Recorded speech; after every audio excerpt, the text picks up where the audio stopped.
Bonjour, bonsoir à toutes et tous, c'est Elsker pour l'épisode 41 de Parlons Constitution. On va finir ce petit bout de série sur le pouvoir judiciaire en parlant de l'indépendance des juges et de l'état de droit. C'est parti!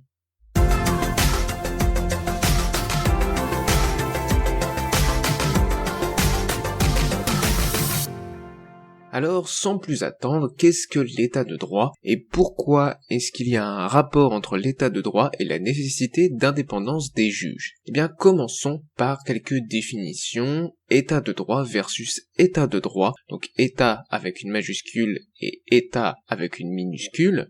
Ce sont deux notions légèrement différentes. On va voir tout de suite la différence en reprenant les définitions du vocabulaire juridique, association Henri Capitant, 13e édition, Cornu-Gérard, 2020, donc aux presses universitaires de France, que j'ai déjà utilisé plusieurs fois au cours de cette série. C'est parti, première définition, état de droit, donc avec une majuscule, c'est une situation résultant pour une société de sa soumission à un ordre juridique excluant l'anarchie et la justice privée. Pour faire simple, c'est donc une société organisée avec des institutions, donc ce n'est pas l'anarchie, il y a des pouvoirs hiérarchiques, il y a un pouvoir supérieur, un pouvoir en fait, tout simplement, des institutions qui vont venir respecter le droit, et surtout édicter un droit, d'où la notion d'état de droit, puisqu'il y a un droit qui s'applique, ce n'est pas l'anarchie, il n'y a pas l'absence de droit, ou la justice privée, ce n'est pas chacun qui fait sa loi et qui se venge par exemple pour ses crimes, non, il y a un droit qui s'applique avec des jugements, etc. Bref, c'est un état de droit où il y a le droit qui s'applique, qui n'est pas une justice privée, qui n'est pas de l'anarchie, et aussi on pourrait rajouter qui n'est pas non plus de l'arbitrage par un chef de clan ou un chaman ou ce genre de choses, donc on est plus dans un état, pour proprement parler. Mais ce n'est pas exactement la même chose que l'état de droit, même s'il y a bien sûr un lien. L'état de droit, donc en un sens plus restreint, c'est le nom que mérite seul un ordre juridique dans lequel le respect du droit est réellement garanti au sujet de droit, notamment contre l'arbitraire. C'est un concept en faveur dans le discours philosophique et politique, renvoyant à l'affirmation idéale de la subordination de l'État au droit. Donc ici, le droit est toujours important dans la société, même plus que ça, l'État lui-même se subordonne au droit qu'il édicte. En gros, les institutions, les pouvoirs en place dans cet État vont respecter eux aussi le droit, vont respecter la Constitution, vont respecter les lois, vont respecter les arrêtés, bref, vont respecter le droit en général, vont se conformer par exemple aux décisions judiciaires des tribunaux, ou ce genre de choses. Pour résumer, Franck Baron, conseiller de l'Assemblée nationale, résumé en 2018 sur vie-public.fr, l'état de droit peut se définir comme un système institutionnel dans lequel la puissance publique est soumise au droit. Et pour que cet état de droit soit possible, il faut bien sûr respecter certaines conditions. Il y a des conditions qui sont nécessaires, premièrement, notamment donc le principe de l'égalité. Ça revient presque à cette idée d'état de droit et que le droit s'applique bien, puisqu'en fait c'est l'idée que tout acte, toute décision, tout texte, y compris ceux de l'État et des autres personnes publiques, donc administration, aussi sécurité sociale, entreprises publiques, des hôpitaux aussi, toutes ces personnes publiques doivent aussi respecter la loi, le droit d'ailleurs, la loi qui doivent être publiques, accessibles et claires. Autre condition importante, c'est bien sûr le respect de la hiérarchie des normes, puisqu'il y a le principe de l'égalité, et qu'on est dans un état avec des normes qui ont différentes valeurs, il faut respecter la hiérarchie des normes. Par exemple, au niveau réglementaire, s'il y a un ministre ou un maire qui prend un arrêté municipal par exemple, cet arrêté devra respecter les blocs qui sont au-dessus, donc la loi, les traités internationaux et la Constitution. Prenons un autre exemple, la Constitution s'impose également à la loi, c'est-à-dire que le pouvoir législatif ne va pas pouvoir voter des lois qui sont contraires à la Constitution. Il faudra d'abord changer la Constitution pour pouvoir voter des lois qui soient maintenant conformes à la Constitution alors qu'avant il n'y était pas. Et bien entendu, pour qu'il y ait respect de la hiérarchie des normes, il faut contrôler ce respect, donc au niveau des tribunaux administratifs, pour ce qui est du contrôle des actes réglementaires par rapport à la loi et à la Constitution, mais aussi au niveau légal, au niveau de la loi, je veux dire, avec le contrôle de constitutionnalité des lois. On l'a déjà vu un petit peu dans un épisode sur la hiérarchie des normes, mais aussi dans un épisode sur la garantie des droits, comment garantir ces droits, qui pour les protéger, on en avait parlé notamment, mais on y reviendra plus tard aussi dans un autre épisode, quand on parlera de la Cour constitutionnelle. Autre condition importante, c'est bien sûr l'indépendance des juges. Pourquoi? Car s'ils sont soumis à un autre pouvoir, alors ce pouvoir peut ne pas respecter le droit. Si les juges qui sont censés contrôler la loi sont nommés par le pouvoir législatif, et qui peuvent être renvoyés par le pouvoir législatif si le pouvoir législatif n'est pas content de ce que font ces juges constitutionnels, alors ces juges constitutionnels vont être tentés de ne pas faire entièrement respecter la Constitution, puisque sinon ils risquent de se faire renvoyer par le pouvoir législatif qui les a nommés. C'est pour ça que les juges doivent être indépendants. C'est pareil, si les juges qui vont contrôler les actes réglementaires, qui vont contrôler l'action de l'administration, donc au niveau de l'ordre administratif, ne sont pas indépendants, qu'est-ce qui va se passer? Eh bien l'administration pourra commettre des actes, pourra émettre des arrêtés, prendre des décisions qui sont contraires aux lois ou contraires à la Constitution ou aux traités internationaux. Donc il faut que tous les juges soient pleinement indépendants. L'indépendance des juges est essentielle. Sans indépendance des juges, l'état de droit n'est qu'un mot, n'est qu'un concept qui n'a pas d'application. Aussi, pourquoi l'indépendance des juges est importante? Eh bien, en plus de permettre l'état de droit, de permettre effectivement que l'état de droit soit possible et réel, eh bien, l'indépendance des juges permet aussi aux justiciables d'avoir confiance en la justice. Puisqu'un juge qui n'est pas indépendant sera potentiellement partial, sera peut-être moins neutre, va peut-être pas juger dans le sens des justiciables, et plutôt juger dans le sens de l'administration, ou en tout cas dans le sens que voudraient ceux envers qui ils sont dépendants. Mais alors, comment permettre cette indépendance des juges? Eh bien, pour cela, il y a plusieurs conditions à respecter. Premièrement, on va d'abord voir l'article 64, et on va pas voir l'article 65 parce qu'il définit ensuite tout plein de conditions liées au Conseil supérieur de la magistrature, donc c'est pas très intéressant, on va pas rentrer dans le détail. Si vous voulez en savoir plus, je vous conseille d'aller le lire directement dans la Constitution actuelle de la 5e République française. Mais l'article 64, lui, est assez court et aussi très instructif sur les conditions de l'indépendance des juges. Prenons-le tout de suite. Le président de la République est garant de l'indépendance de l'autorité judiciaire, alors pas autorité, j'ai dit que je préférais qu'on l'appelle plutôt pouvoir judiciaire, pour des raisons que je ne vais pas répéter ici, qu'on a vues dans l'épisode précédent. L'article 64 ajoute ensuite, il est assisté par le Conseil supérieur de la magistrature. Pour moi, non, pas Conseil supérieur de la magistrature, faudrait peut-être l'appeler autrement. Je ne sais pas, peut-être que son nom, on pourrait le garder Conseil supérieur de la magistrature, mais il faudrait qu'il soit différent, puisqu'on en a parlé dans l'épisode précédent encore une fois. Pour moi, il faudrait que ce soit un organe pleinement indépendant et un organe mixte. Un tiers politique, un tiers judiciaire et un tiers populaire. Continuons cet article 64, une loi organique porte statut des magistrats.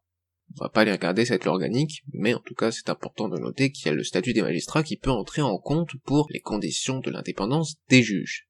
Enfin, l'article se termine par les magistrats du siège sont inamovibles. On va revenir après sur cette idée d'inamovibilité des juges.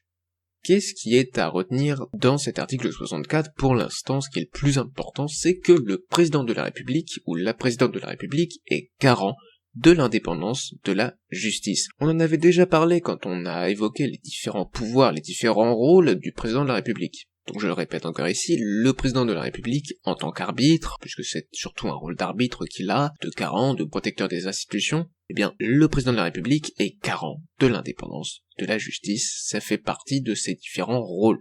Autre chose importante maintenant, le mode de désignation garantit aussi l'indépendance des juges. Et je vais reprendre celui que je préconise, qui est selon moi celui qui permet le plus l'indépendance des juges, c'est le concours et la nomination par un organe indépendant mixte. Je renvoie à l'épisode 40 pour les détails, mais le concours permet un jugement non pas dépendant à une personne, mais dépendant à des compétences. Et le choix est clairement présenté aux yeux de tous. On peut connaître le contenu du concours, savoir comment passer le concours, on peut passer le concours, on sait qui est nommé, on sait comment, on peut éventuellement deviner pourquoi, bref, c'est plutôt transparent le concours pour connaître les raisons de la nomination ensuite d'un juge, puisqu'une fois le concours réussi, il y a une nomination officielle par un organe indépendant mixte, qu'on pourrait appeler Conseil supérieur de la magistrature, c'est un nom qui peut convenir je pense, mais on peut aussi le renommer autrement, pourquoi pas. Donc ce concours et cette nomination, ce sont en fait des moyens qui sont fondés sur la compétence des juges. et non pas sur des appréciations personnelles, sauf peut-être pour les plus hauts postes, puisque l'organe indépendant mixte va devoir choisir entre des juges qui sont très compétents pour les rôles les plus importants, notamment de juges à la Cour de cassation ou au Conseil d'État. Donc l'indépendance des juges est permise par un garant, le président de la République, et aussi par le mode de désignation qui garantit l'indépendance, le concours et la nomination par un organe indépendant mixte. Mais il y a aussi leur statut qui les protège, et c'est même ce qui est principal. Pourquoi ? Leur statut a différentes particularités qui sont très importantes pour leur indépendance, et qui font, on va le voir, qui sont inamovibles. Premièrement, leur mandat est à durée fixée et non renouvelable. Cela veut dire que s'ils sont nommés pour un mandat, ils ne peuvent pas faire plus ou moins, et ils ne peuvent pas le refaire ensuite. Alors ça peut être un mandat à vie, ça c'est possible. Ça peut être un mandat de durée fixe courte, par exemple, ou plus ou moins courte, 9 ans, j'en sais rien, c'est un exemple. Et ça ne doit pas être renouvelable, parce que si c'est renouvelable, c'est qu'il y a jugement de leurs compétences, c'est qu'il y a choix aussi peut-être discrétionnaire, et s'il y a choix discrétionnaire et risque de ne pas être renouvelé, eh bien ça va influencer les juges dans leur comportement, et ça va les rendre dépendants de la personne qui renouvelle leur mandat. Toute cette indépendance d'un mandat à durée fixée est non renouvelable. Ça peut être à vie, hein. Un juge, quelqu'un qui a réussi un concours, peut devenir juge à vie. Pourquoi pas ? Mais on doit éviter la pression du renouvellement ou du non-renouvellement de leur mandat. Également, deuxième chose importante, ils ne peuvent être renvoyés du coup que pour faute, et pas par n'importe qui, par leur père. Leur père, c'est-à-dire les personnes qui sont au même rang qu'eux, donc d'autres juges en fait. Ce sont les deux conditions essentielles dans le statut des juges qui permettent leur indépendance, puisque si on les additionne, on obtient ainsi de l'inamovibilité. Les juges ne peuvent pas être virés comme ça, ils ne peuvent pas être changés comme ça, ils ne peuvent pas être renouvelés ou non renouvelés selon des choix discrétionnaires, des choix complètement arbitraires, ou en tout cas personnels et subjectifs de différentes personnes, politiques ou autres. En fait, ce mandat, ce statut des juges, permet d'éviter toute pression, toute menace ou corruption pour rester juge. Comme il est inamovible, le juge ne va pas être tenté par une corruption ou par une pression, une menace, par exemple de renvoi ou de non-renouvellement ou de raccourcissement de la durée du mandat. Bref, le statut les protège, le statut est une chose vraiment essentielle pour l'indépendance des juges. Donc je résume, le président de la République est garant de l'indépendance de la justice et des juges par extension. Leur mode de désignation permet leur indépendance puisqu'ils sont nommés officiellement par un organe mixte indépendant, et aussi après avoir passé un concours. Et enfin, ce qui est essentiel, c'est leur statut de juge qui les protège de toute pression, de toute menace ou corruption extérieure ou même intérieure. La seule pression, ça peut être celle du respect de la loi, celle du respect des règles, puisque s'ils ne respectent pas la loi, s'ils ne respectent pas les règles, ils pourraient être jugés et renvoyés, mais par qui ? Par leur père, par d'autres juges.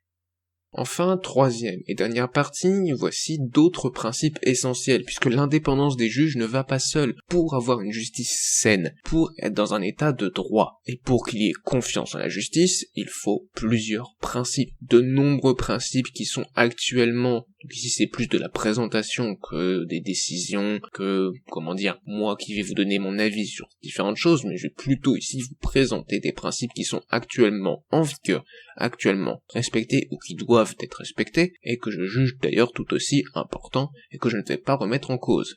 Donc, en plus de l'indépendance des juges, et de la justice en général, il y a l'impartialité et la neutralité qui sont importantes. L'impartialité, c'est ne pas prendre parti. Un juge ne doit pas prendre parti, ne doit pas être parti au procès qu'il va juger.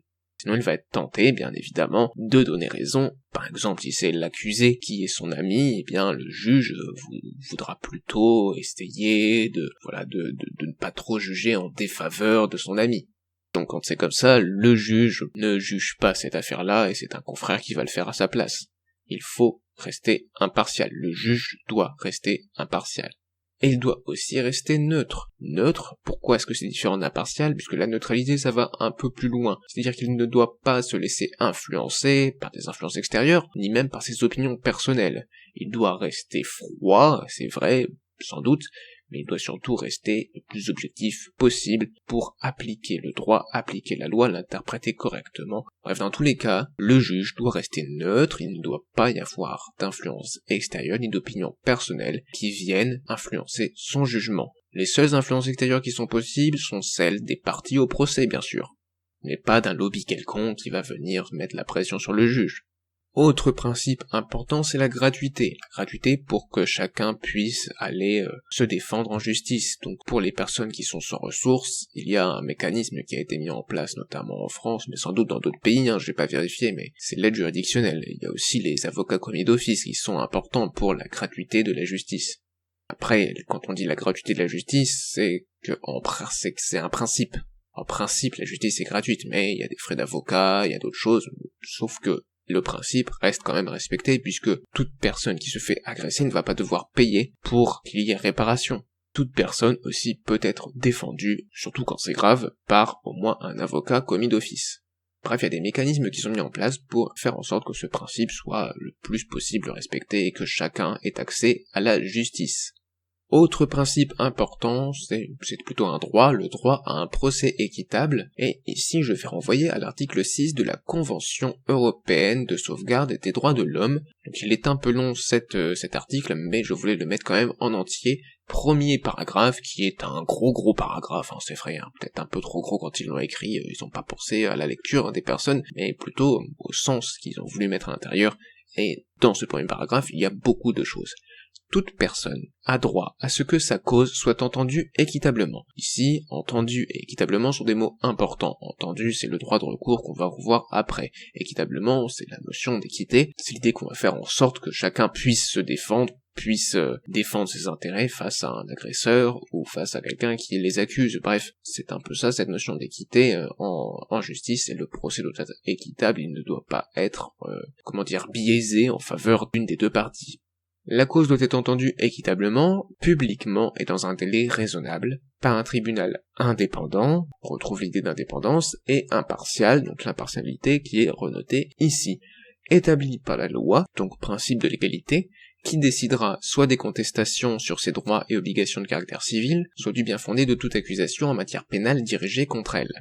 Le jugement doit être rendu publiquement, mais l'accès de la salle d'audience peut être interdit à la presse et au public pendant la totalité ou une partie du procès dans l'intérêt de la moralité, de l'ordre public ou de la sécurité nationale dans une société démocratique, lorsque les intérêts des mineurs ou la protection de la vie privée des parties au procès l'exigent, ou dans la mesure jugée strictement nécessaire par le tribunal. Lorsque dans des circonstances spéciales, la publicité serait de nature à porter atteinte aux intérêts de la justice. Donc ça, c'est des règles concernant la publicité, on parle de publicité des jugements et de l'audience. L'article 6, cependant, continue après ce gros paragraphe, mais c'est plus court ici et un peu mieux rangé, je trouve. Toute personne accusée d'une infraction est présumée innocente, une présomption d'innocence, jusqu'à ce que sa culpabilité ait été légalement établie. Tout accusé a droit notamment à être informé dans le plus court délai dans une langue qu'il comprend et d'une manière détaillée de la nature et de la cause de l'accusation portée contre lui. Il a droit aussi à disposer du temps et des facilités nécessaires à la préparation de sa défense, donc pouvoir se défendre se défendre lui-même ou avoir l'assistance d'un défenseur de son choix, et s'il n'a pas les moyens de rémunérer un défenseur pour pouvoir être assisté gratuitement, on retrouve le principe de gratuité, par un avocat d'office, donc avocat commis d'office, on dit aussi lorsque les intérêts de la justice l'exigent. Enfin, interroger ou faire interroger les témoins à charge et obtenir la convocation et l'interrogation des témoins à décharge dans les mêmes conditions que les témoins à charge, et se faire assister gratuitement d'un interprète s'il ne comprend pas ou ne parle pas la langue employée à l'audience. On voit ici dans cet article sur le droit à un procès équitable d'autres principes qui sont évoqués. On va en voir quelques-uns à présent. Il y a le droit de faire appel et le droit de recours qui veulent dire que le justiciable doit avoir des voies de recours qui sont ouvertes et pouvoir faire appel de la décision devant un autre juge. Faire appel, c'est s'opposer à la décision de justice et la renvoyer à un autre juge qui va rejuger, redécider, peut-être pareil que le premier juge, mais peut-être aussi différemment s'il y a eu des problèmes. Bref, demander à ce qu'un deuxième juge puisse voir l'affaire, puisse juger l'affaire.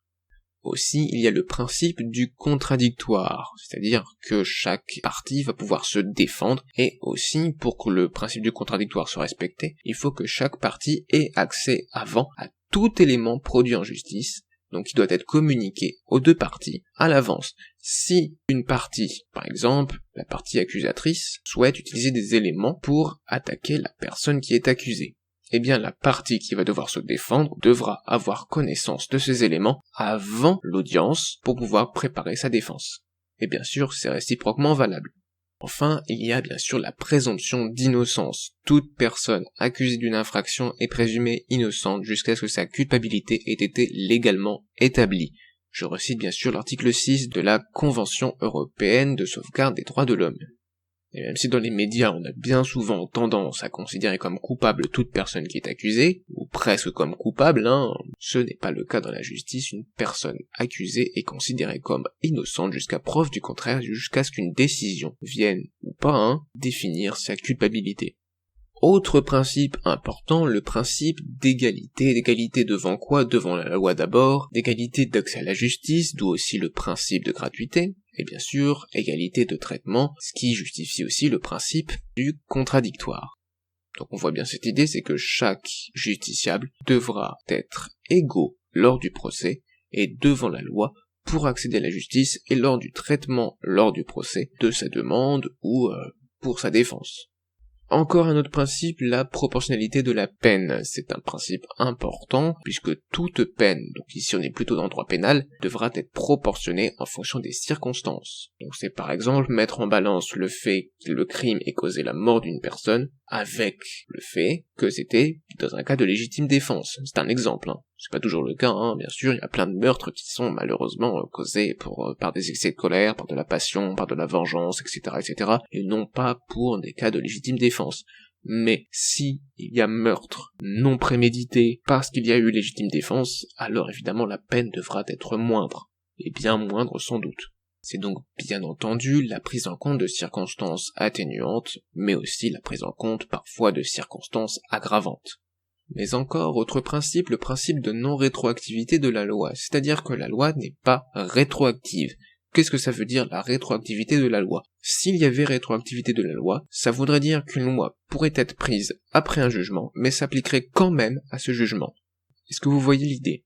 Par exemple, nous sommes en 2005, et je suis jugé, pour je ne sais pas quoi, bref, je suis jugé, il y a décision de justice.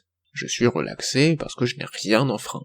Mais 5 ans après, 2 ans après, 6 mois après, peu importe la durée, mais après le jugement, après la décision, et après mon acte surtout, c'est ça qui est important, il y a une loi qui va dire que ce que j'ai fait, c'était illégal et que donc j'encours 3 ans d'emprisonnement.